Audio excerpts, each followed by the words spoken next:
¿El mundo se olvidó cómo se trataba el tema de la inflación? Eh, em, yo no lo creo, no lo creo. O sea, yo creo que tenés dos diagnósticos ahí. Uno, el de la inflación en el mundo y el otro, el de Argentina. La inflación en el mundo me parece que tiene que ver, en mi opinión, no, esto no es algo que considere que esté cerrado, pero creo que fue más un gran shock de oferta que has tenido durante la pandemia, que ha producido unos desbarajustes impresionantes en la economía mundial, y que ha causado que los bancos centrales mundiales se les complique llevar a rajatabla la inflación como la venían manteniendo hacía ya casi 40 años. Esto es, esto es La Inquietud con Garrett Edwards. El lugar donde hay más preguntas que certezas.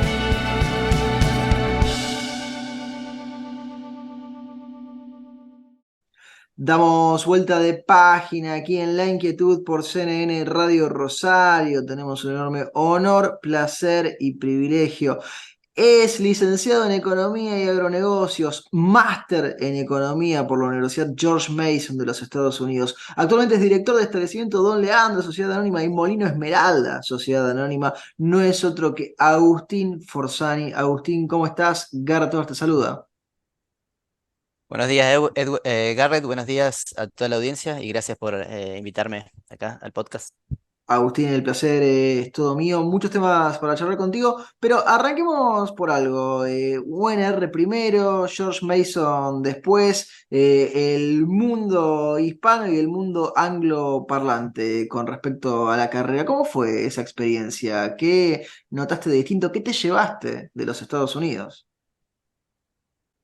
Así es, yo arranqué acá en Rosario estudiando primero licenciatura en agronegocios, después licenciatura en economía, las hice cuasi en paralelo cuando estaba en el tercer año de la primera, arranqué la segunda.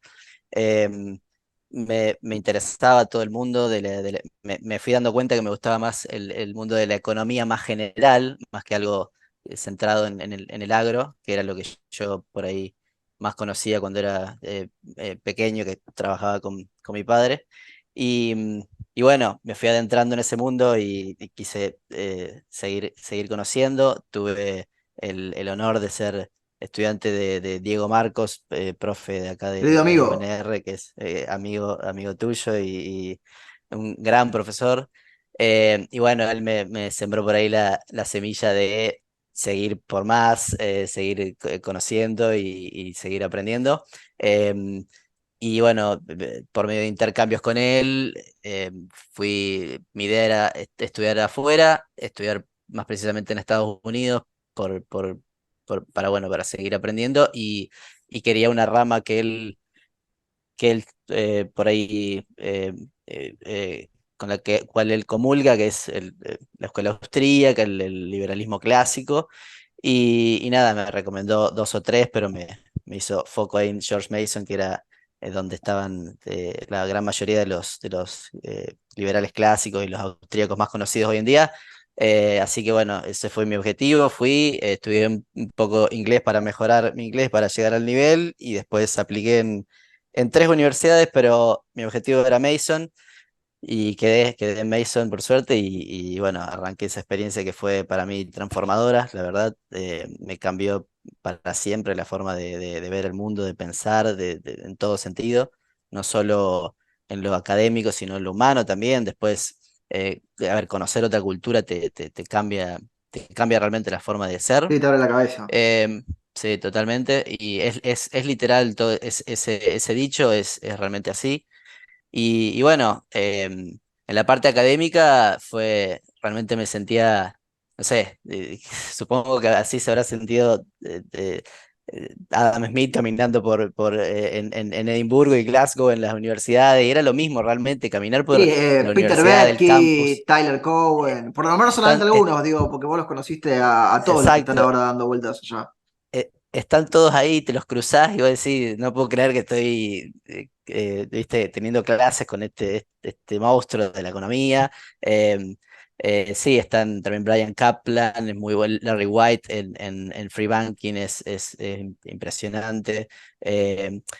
Algunos menos conocidos quizás, pero también que me sorprendieron por eso, porque los tenía por ahí, apenas lo había escuchado nombrar, y Chris Coyne, un profesor que tuve que fue excelente, también tuve con él particularmente Austrian Economics y Defense and Peace Economics, Rosolino Candela, profesores espectaculares que realmente, y como en lo humano también te sorprende lo humildes y lo buenas personas que son, o sea, no tenían problema de juntarse a discutir cualquier tema fuera de clase, son realmente personas que se Muy dedican abiertos.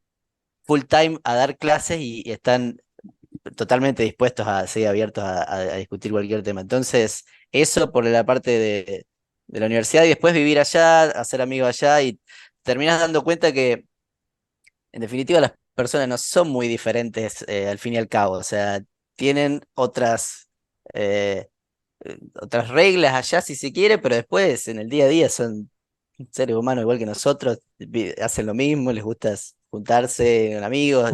Una vez que te haces amigos allá, o en cualquier país supongo es medio así, eh, viste, las personas son muy similares unas de otras, entonces fue una experiencia realmente hermosa. Es lo que siempre me ha llamado la atención y que yo lo tengo en claro, por ejemplo, en el mundo del derecho, vos me podrás desasnar un poco en la economía. En el del derecho, cuando uno piensa en los países y en las universidades del civil law versus las del common law, está bueno, un enfoque más centrado en la legislación, en el otro un enfoque quizá más centrado en la jurisprudencia o en el estudio del método de caso. ¿Hay una diferencia en el approach, en el acercamiento de la economía en el mundo de habla hispana en contraste con el mundo de habla inglesa? Digo, ¿se enseña distinto la economía afuera de cómo se la enseña en Argentina? No, bueno, no, en eso casualmente no. Por ahí lo que tiene la economía es que tiene las escuelas dentro de la economía, distintas escuelas, como nombraba antes, la escuela austríaca, hasta la escuela de Chicago. eh, bueno, tenés Sí, muchas sí, escuelas Public Choice, la escuela diferentes. de Virginia, digo, y mil Todas más. esas, todas esas Public Choice, la Bloomington y la de Virginia son todas de donde yo estaba, pero bueno, tenés el mainstream de economía va medio por otro lado, y si yo me hubiese ido a estudiar a una universidad más mainstream, no hubiese habido acá prácticamente diferencia porque en Argentina es muy mainstream también en sí, en la gran mayoría de las universidades y más las nacionales. Se enseña lo más, como decía, lo que es más común para en todas las escuelas, lo que está fuera de lo mainline, que se le llama, Sí, sí. que sigue la raíz de Adam Smith, digamos. Por eso yo quise buscar otra mirada. Es como, digamos que yo estudié Civil Law en Argentina y me fui a estudiar Common Law a Estados Unidos, una Claro. cosa así, para estudiarlo, para hacer la similitud con los abogados. Pero si yo me hubiese ido a estudiar a una universidad de Civil Law en Estados Unidos, hubiese sido igual. No hubiese habido diferencia en economía. Por eso busqué otra rama para seguir Porque George Mason es conociendo. básicamente como una pequeña isla, ¿no? Que logra mantener una cultura, unas ideas que en otros lugares o todavía no han calado o que en algunos casos se ha perdido, ¿no? Sí, sí, así es. Por esto, la gran mayoría de los profesores son de esta línea del liberalismo clásico y siguen esa raíz de Adam Smith, la cual es seguida, ¿no es cierto? No es que es algo que se enseñaba hace 200 años y quedó, sino que siguió por Hayek, todos premios Nobel conocidos también, Hayek, Buchanan fue profesor de George Mason. Tenés a Douglas North, también sigue en esa línea. Vernon Smith, también profesor de George Mason. Eleanor Ostrom, todos estos que siguen un poco esa raíz, si se quiere, algo alejado de lo que es hoy el mainstream, pero que en algunos momentos de la historia fue más cercano a lo que era. lo que se enseñaba en sí en cualquier universidad. Y bueno, no quiere decir que sea algo que pasó de moda, sino que es algo que sigue una raíz y hay momentos en la historia en la cual la economía se va acercando a esos bases fundacionales y hay momentos en que se separa. Eh, mm, yo quise volver a esas raíces para aprenderlas más en profundidad porque sentía que me faltaba conocerlas, nada más. Hace poco publicabas un artículo con otro amigo, con Sebastián Abella, La cura para la inflación. La inflación que ha vuelto a ser un problema, por lo menos desde la pandemia en adelante, Agustín. ¿El mundo se olvidó cómo se trataba el tema de la inflación?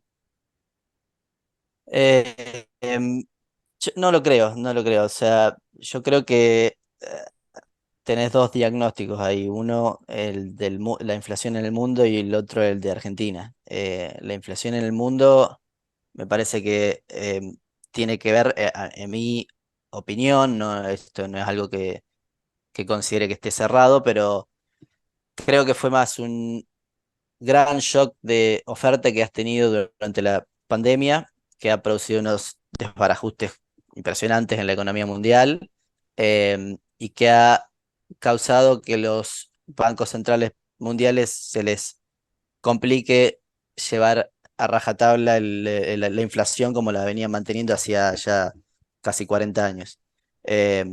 Después de las inflaciones que tuviste en la década del 70 a nivel mundial, 70, 80, se bajó la inflación, se aprendió cómo hacerlo y se mantuvo realmente relativamente baja.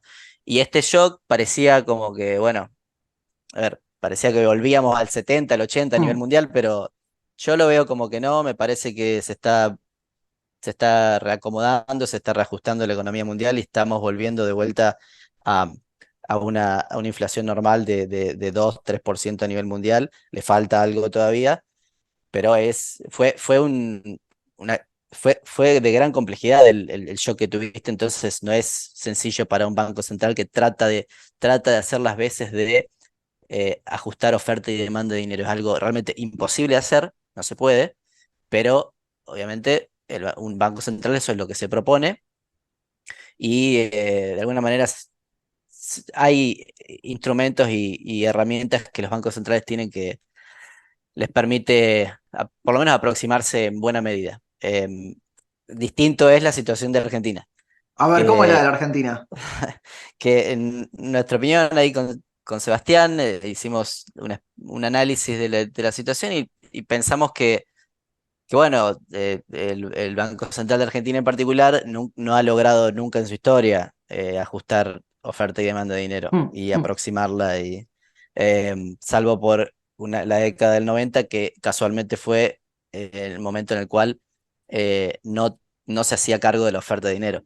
Eh, entonces, bueno, lo que nosotros decimos es que pues, nos parece que el Banco Central no opera muy bien, no realiza su actividad como correspondería, eh, pero la causa de eso no se la atribuimos precisamente al Banco Central, sino a las tareas que tiene que realizar el Banco Central, que son muchas para las herramientas que tiene. Ok. Eh, digamos que tiene demasiadas tareas que resolver y pocas herramientas a mano. Eh, O y sea, le encima tiene se le que carga. apuntar a muchas cosas y tiene una pistolita después para hacerlo. Exacto, exacto. Y encima le pedimos también que con esa pistolita ayude a, a cazar para o sea, a solventar el Estado, básicamente. Con esa pistolita también le dé de comer y salga a cazar para el Estado en sí como un todo, eh, y que financie el gran déficit que tiene el Estado. Entonces, la causa final que, que, que nosotros consideramos de la mala performance del Banco Central es el exceso de gasto público que tiene el Estado. Y por eso no lo vemos tanto como el déficit, sino como el gasto, porque es más importante, eh, Sí, no lo o que te sea, vos falta, podés. no lo que te falta para poder pagar lo que gastaste de más, sino justamente el gasto mismo que tenés. Claro, porque muchas veces se piensa eso, bueno, es el déficit. No, en definitiva es el gasto en sí, porque vos podés tener un déficit alto y gasto bajo, lo que quiere decir que tenés bajos impuestos, entonces tenés una economía la cual crece y te puede solventar ese déficit, un sector privado grande que es productivo y que te puede solventar ese déficit grande. Ahora, Porque vos como la tenés... economía estadounidense es deficitaria, yo estoy equivocado, Agustín, Sí, alguna vez claro, he leído eso.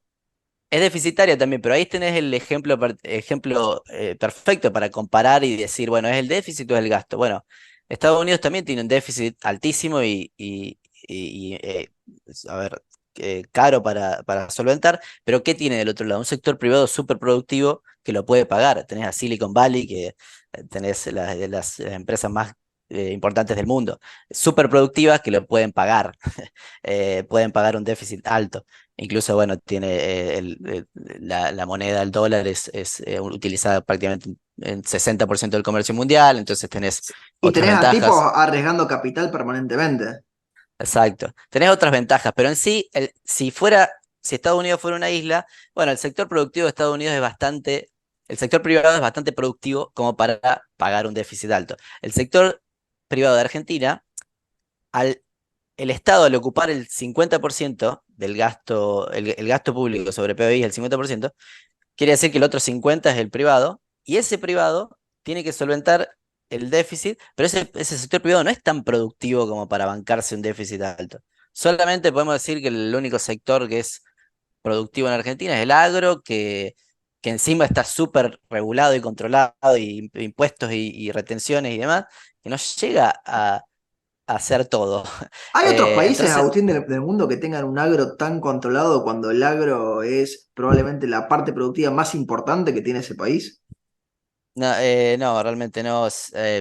Tan controlado como en Argentina y tan regulado, no. Tenés países como, bueno, en Rusia, en particular, la producción de trigo es muy importante, es el primer exportador mundial de trigo Rusia, y también cobran retenciones, los rusos también, pero, pero en sí el sector agro como completo en Rusia, bueno, Sí, tiene sus cuestiones, pero justo ahora tiene la guerra y demás tiene la temas, digo, guerra, que pero lo en sí... complican, ¿no? Pero Pero en sí el más rentable en Rusia, Rusia tiene gas, tiene un montón tiene petróleo.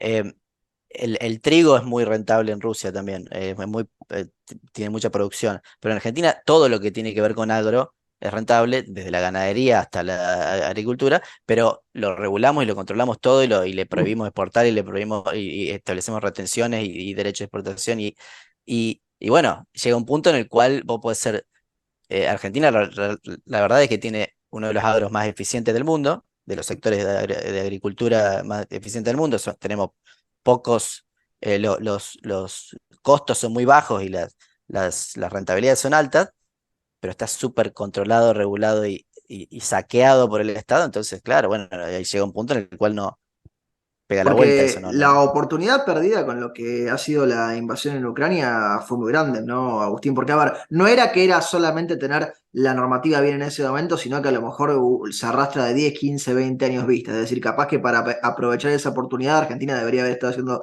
bien las cosas por mucho tiempo. Pero digo, fue una oportunidad desperdiciada muy importante esa para la inserción internacional.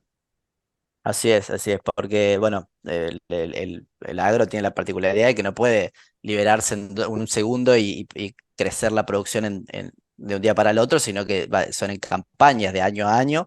En particular, en la época del gobierno de Macri se liberó la producción de trigo y de maíz y ahí se vio a las claras, se liberó, quiero decir, eliminaron los controles, las prohibiciones de exportar los derechos de exportación y ahí se vio a las claras cómo creció la producción. Y bueno, el gobierno de Fernández volvió a establecerse eso, la producción volvió a caer, llegó la guerra y no estábamos preparados como para vender tanto y no solo eso, sino que seguimos durante la guerra, los precios se fueron a las nubes, y nosotros en Argentina mantuvimos los derechos de exportación y cerramos la exportación de trigo, Ah, entonces impresionante. nos autoinfligimos a ver, eh, nos pegamos un tiro en el pie básicamente con estas regulaciones y controles que le establecemos al agro, que la verdad que no tienen sentido. Estamos prohibiéndole al mundo alimentarse solo por mirarnos nuestro ombligo e incluso termina siendo perjudicial, porque vos mantenés las restricciones estas y después de un par de años tenés producción de trigo mucho menor y vas a tener que salir a importar, algo Sí, que sí, casi llegó a pasar. porque hay cierta mirada ahí, Agustín, y te sigo con el punto, de, no, bueno, esto se hace para mantener determinados precios o para supuesta cuestión de consumo local, pero termina siendo el efecto paradojal, ¿no? Termina teniéndose que importar o terminan teniendo que subir los precios por la dinámica económica que se generó por esa medida. Claro, no, sin duda, sin duda. Vos nunca llegó a Argentina a tener que importar trigo, pero llegaste a situaciones muy límites. Eh, en 2012, 2013, en esa época estuviste con una producción muy limitada después de casi 10 años de controles y regulaciones y se derrumbó la producción, te agarró una sequía también que hizo, o sea, vos también tenés que estar preparado para eso, te puede agarrar una sequía como la del año pasado que derrumba la producción y estás en una situación límite en la cual tenés que andar viendo cuál queda para qué y la realidad es que si el año pasado en particular es un ejemplo perfecto. El año pasado en Argentina disminuyó mucho la producción de trigo por la sequía, pero la realidad es que en el mundo sobraba el trigo. Rusia no paraba de exportar. Y casualmente Argentina cerró la exportación de trigo. Nos prohibimos de exportar trigo y de conseguir divisas para, mm, para seguir creciendo porque pensábamos que no nos iba a alcanzar el trigo en Argentina, y Brasil, el país de al lado, estaba importando trigo. O sea, ¿qué nos impedía a nosotros exportar quizá trigo de buena calidad que hubiésemos tenido, porque tuvimos trigo de buena calidad, a pesar de que era poco, e importar trigo de Rusia, como hacía Brasil? Nada, o sea, es una cuestión interna nuestra que no permitimos por una control, regulación y no se puede, pero todo el mundo lo hace. Entonces, viste. Pero bueno, Te conecto con otro tema porque antes hablaste brevemente de los 90 y cuando uno habla de los 90 piensa en convertibilidad, piensa en 1 a 1, piensa también en lo que fue luego la crisis del 2001 y cada tanto reaparece el debate, o por lo menos con mucha fuerza este año, de la dolarización. ¿Te parece que es un debate válido? ¿Te parece que no lo es? ¿Cómo lo ves? bueno, nosotros ahí justo en el artículo, después me fui por las ramas un poco, pero en el artículo nosotros hicimos un pequeño comentario sobre eso porque en sí es lo que está en debate hoy en día, se está Está debatiendo puesto de mucho, moda, sí, está socialmente, de puesto de manera moda. política también. Eh, exacto. Yo tenía una posición al respecto de la dolarización, luego después de estudiarlo, la situación la cambié, yo opinaba que era un buen camino dolarizar. em, pero obviamente tengo mis reparos ahí, o sea, y anticipo que no es la solución perfecta para nada. En el artículo en particular, este que escribimos recientemente, nosotros aclaramos que la dolarización sería una solución de corto y mediano plazo, pero que tiene que estar acompañada de otras cuestiones estructurales porque bueno, si no, vamos a caer en el mismo problema. Para hacerlo sencillo, te bloquearía el estar, permitirte, permitirle a un banco central en particular, porque lo eliminarías aquí con la dolarización, anticiparse a un shock como la pandemia. Entonces vas a tener situaciones en las cuales al estar dolarizado, te vas a quedar caro, no vas a poder exportar y se te va a frenar la economía interna. Entonces tenés que tener cambios estructurales en la economía, ¿qué es lo que quiero decir? Una flexibilidad laboral, la cual te permita a la economía mover recursos rápidamente. Laboral como es de capital, ¿no es cierto? Yo puedo comprar o vender una máquina de una fábrica a la otra, bueno, mover la fuerza laboral de un sector al otro tiene que ser sencillo y fácil para que se pueda adaptar y no Sí, caer en una sí, recesión fuerte. el riesgo de que en vez de que te funcione como el euro, te funcione como el franco francés en los países africanos, ¿no? Exacto, exacto, exacto. Sí, sí, tenés ese problema. O sea, no es que vamos a dolarizar mañana y solucionamos todo. También tenés que establecer ciertas cambios, yo creo, constitucionales tanto en las provincias como a nivel nacional, el cual prohíban excederse en el gasto, límites que realmente después haya un enforcement y que se cumplan, porque bueno, después va a tener el tema de que, a ver, si no tenés posibilidad de hacerte de los dólares, van a emitir cuasimonedas, como pasó en el 2000, Sí, cuando patacones, tuviste... Lecop y lo que se le ocurra de Exacto. Monopoly. En el 2000 tuviste esa situación, una situación que, digamos, se asimila a lo que te hubiese pasado en una pandemia, un shock de oferta y una contracción de la economía, y no había dólares, no había peso, el peso era el 1 a 1, entonces salieron las provincias a financiar su gasto emitiendo, eso no puede estar permitido, pero bueno, antes de eso tiene que estar prohibido excederte en tu gasto y tomar demasiada deuda y cuestiones ya más estructurales que tenés que ir. Pero bueno, uno puede decir, bueno, vamos por dolarización y después lo otro. Sí, es una buena idea porque realmente la inflación está en niveles astronómicos y tenés que solucionarlo. Eh, pero es todo junto, acompañado. Eh, así que de esa manera lo vemos nosotros. Penúltima pregunta, Agustín, de esta entrevista, y hacemos un poco de círculo, ¿no? Porque ya te tomaste café con varios de ellos, de los que están vivos, ¿no? ¿Con qué economista de toda la historia de la economía Agustín Forzani se querría tomar un café? ¿Y por qué? Bueno, sin dudas con Adam Smith. Me parece, nada, o sea, una persona que estuvo adelantado a su época, súper moderno para cuando vivió en 1700 y realmente eh, me, me- me s- me sería algo increíble escucharlo al menos 10 15 minutos hablar de cualquier tema o de lo que habló en sus libros, o de cómo vería la vida misma ahora, que yo creo que la anticipó de alguna manera. Sería fantástico. Y después, bueno, tengo otra lista ahí en la cual Hayek, Buchanan, todo esto, Sí, sí, todo sí, eso sí. ahí también. Después uno tiene una lista interminable también con los que se daría el Con gusto. todo, con todo. La última pregunta, Agustín, se la hacemos absolutamente a todos nuestros entrevistados porque el programa se llama La Inquietud y el nombre es un juego de palabras. ¿Qué inquieta a Agustín Forzani?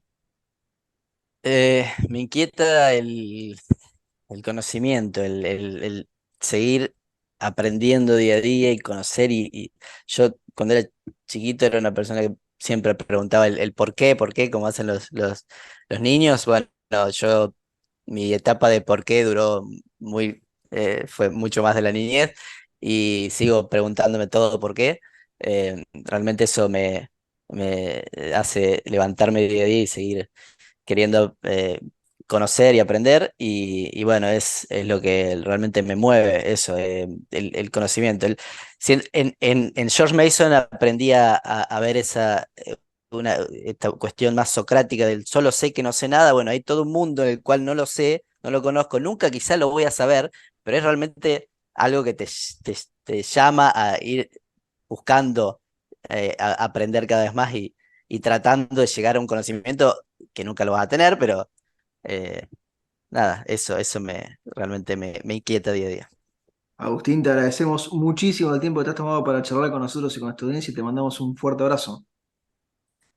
Muchas gracias, Garrett, y gracias a toda la audiencia por escuchar. Lo teníamos a Agustín Forzani aquí en La Inquietud por CNN Radio Rosario. Esto fue La Inquietud con Garrett Edwards. Síguenos en redes sociales y en www.edwards.com.ar.